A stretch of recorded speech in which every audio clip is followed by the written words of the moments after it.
বিসমিল্লাহির রহমানির রহিম। আসসালামু আলাইকুম দর্শক, কেমন আছেন? আশা করি ভালো আছেন। আমিও ভালো আছি। দেশ ও দেশের বাইরে থেকে যারা আমার ভিডিওটা দেখতেছেন তাদেরকে আমার রান্নাঘরে স্বাগতম। আজকে আমি দেখাবো কাঁঠালের পিউরি দিয়ে মালপোয়া পিঠার রেসিপি। তো আমার এই রেসিপিটাতে অনেকগুলো উপকরণ দিয়ে আমি রেসিপিটা তৈরি করব। এরকম মালপোয়া যদি বানাতে চান অবশ্যই আমার রেসিপিটা ফলো করেন এবং আমার সাথে থাকেন। চলুন দেখে না যাক কি কি উপকরণ লাগতেছে আমার আজকের কাঁঠালের মালপোয়া রেসিপিতে। আমি কাঁঠালের মালপোয়া পিঠার জন্য এখানে আমি কাঁঠালটা পিউরি করে নিয়েছি। এখানে আমি চিনি নিয়েছি, এখানে আমি ময়দাটা নিয়েছি, একটা ডিম নিয়েছি, গুঁড়া দুধ নিয়েছি আমি প্রয়োজন মতো দেব। এখানে 1 গ্লাস দুধ নিয়েছি। এখানে নিয়েছি আমি 7 রকমের ডালের গুঁড়া, যেটা ভেষণ আমরা হাতে ভাঙাই সেটা, এবং নিয়েছি চালের গুঁড়া। এখন আমি দিয়ে দেব, ময়দাটাকে দিয়ে দেব, দিয়ে দিচ্ছি আমি ভেষণ আর চালের গুঁড়াটা। আপনারা অনেক রকমের পিঠা অনেক গুণী আমি জানি বানাতে পারেন, তো আমার এইভাবে করে একটু প্রসেসিংয়ে অবশ্যই ট্রাই করবেন, ভালো লাগবে ইনশাল্লাহ, খেতে দারুণ টেস্ট হবে। আমি দিয়ে দেব, কাঁঠালটা অনেক মিষ্টি, তো আমি এখন দিয়ে দেব প্রয়োজন মতো চিনি।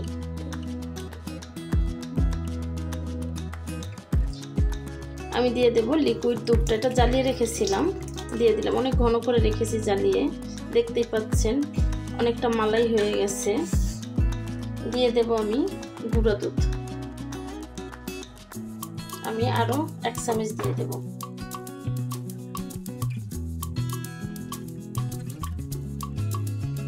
আমরা যে যার মতো করে, সবার প্রসেসিং এক না, যদিও রান্নাটা একই রকম মনে হয়, যেমন কারো বাসার কাজের ডিসিপ্লিন এক হয় না, তেমনি দেখা যায় একই রকম করে রান্না করলেও যার যার প্রসেসিংয়ে একটু না একটু ভিন্নতা অবশ্যই থাকে।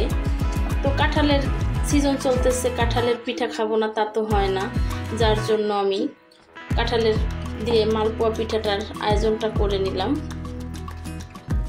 হয়ে গেছে আমার ব্যাটারটা তৈরি করা, দেখতেই পাচ্ছেন ব্যাটারটার ঘনত্বটা কত সুন্দর এবং কালারটা খুব সুন্দর আসছে, খুবই সুন্দর একটা স্মেল আসতেছে দর্শক। এখন এটা আমি গরম তেলটা আমি বসিয়ে রেখেছি প্যানে, এখন আমি এটাকে ভেজে ফেলবো। হয়ে গেছে আমার তেলটা অলরেডি গরম হয়ে গেছে। আমি এখন একটা একটা করে দিয়ে দেবো, একটু বড় সাইজ করেই দেব, ছোট ছোট দেব না। এটা এখন উল্টিয়ে দেব এই সাইডটা, কালারটা চলে আসছে। আমি কিন্তু কোনো সোডা বেকিং পাউডার কোনোটাই ব্যবহার করি নাই। তারপর পিঠাটা খুব টেস্ট ভালো হয়েছে, কারণ অলরেডি আমি বানিয়ে সাইডে রেখে দিয়েছি, খেয়েও নিয়েছি। উল্টে দিলাম। দর্শক, হয়ে গেছে আমার কাঁঠাল দিয়ে মালপোয়া পিঠার রেসিপিটা।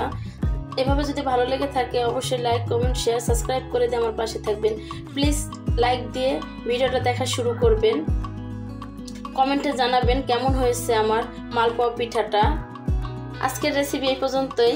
ভালো থাকবেন, সুস্থ থাকবেন, আশপাশে মানুষকে ভালো রাখবেন, চলার পথে সাবধানে চলবেন। আল্লাহ হাফেজ।